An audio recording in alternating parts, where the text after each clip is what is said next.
स्वयं शिव हूँ। एक था भिखारी रेल सफर में भीख मांगने के दौरान एक सूट बूट पहने सेठ जी उसे दिखे।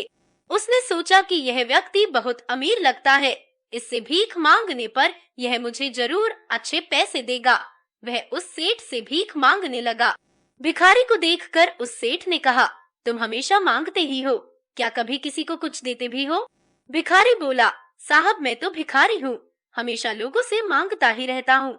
मेरी इतनी औकात कहाँ कि किसी को कुछ दे सकूं? सेठ, जब किसी को कुछ दे नहीं सकते तो तुम्हें मांगने का भी कोई हक नहीं है।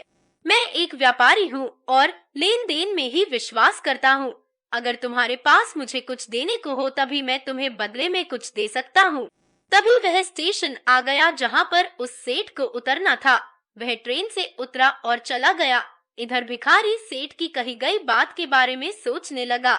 सेठ के द्वारा कही गई बात उस भिखारी के दिल में उतर गई।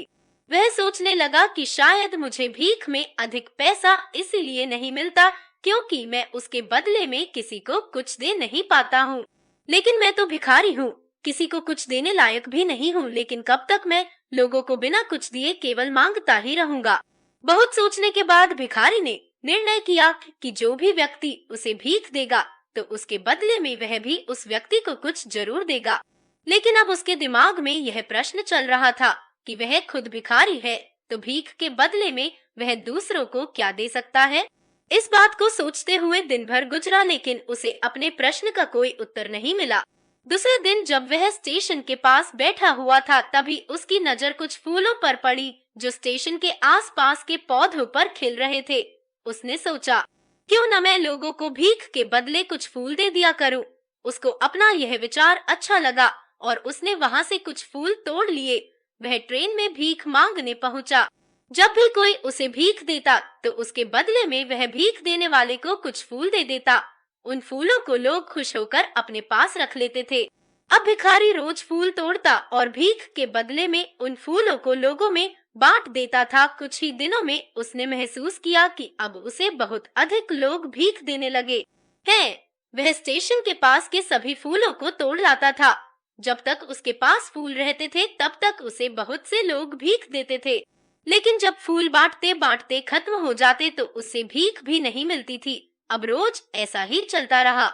एक दिन जब वह भीख मांग रहा था तो उसने देखा कि वही सेठ ट्रेन में बैठे हैं, जिसकी वजह से उसे भीख के बदले फूल देने की प्रेरणा मिली थी। वह तुरंत उस व्यक्ति के पास पहुंच गया और भीख मांगते हुए बोला, आज मेरे पास आपको देने के लिए कुछ फूल हैं। आप मुझे भीख दीजिए, बदले में मैं आपको कुछ फूल दूंगा। सेठ ने उसे भीख के रूप में कुछ पैसे दे दिए और भिखारी ने कुछ फूल उसे दे दिए। उस सेठ को यह बात बहुत पसंद आई। सेठ, वाह क्या बात है, आज तुम भी मेरी तरह एक व्यापारी बन गए हो। इतना कहकर फूल लेकर वह सेठ स्टेशन पर उतर गया। लेकिन उस सेठ द्वारा कही गई बात एक बार फिर से उस भिखारी के दिल में उतर गई। वह बार बार उस सेठ के द्वारा कही गई बात के बारे में सोचने लगा और बहुत खुश होने लगा। उसकी आंखें अब चमकने लगी। उसे लगने लगा कि अब उसके हाथ सफलता की वह चाबी लग गई है जिसके द्वारा वह अपने जीवन को बदल सकता है।